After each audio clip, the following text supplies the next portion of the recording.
While most of us have been in lockdown recently, one of us has been in a lock-in.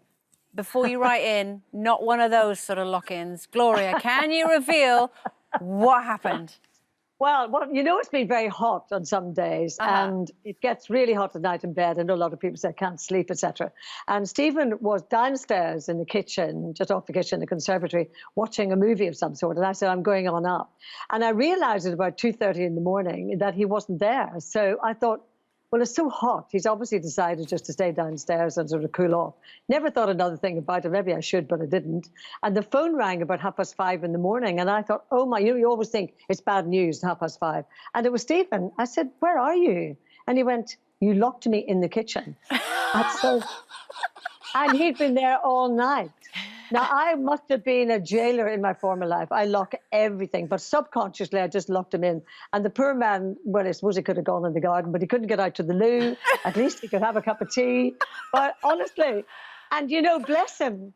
If it had been me, I'd been saying, what the think have you been doing? But he was so funny about it. We just laughed about it. So, he's such a sweetheart.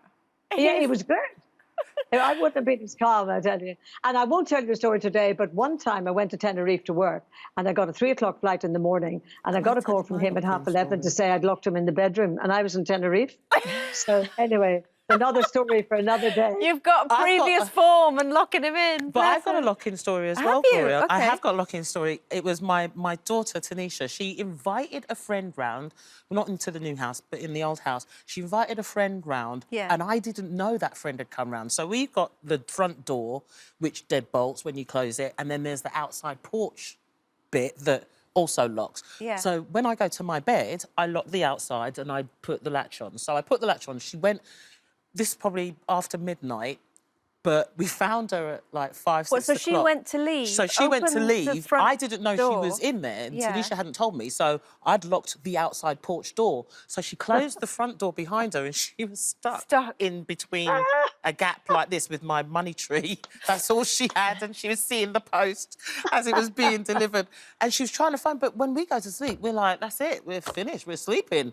So didn't wake up. Was it clear glass? It was clear glass. The postman was probably looking at her laughing. You're not coming out.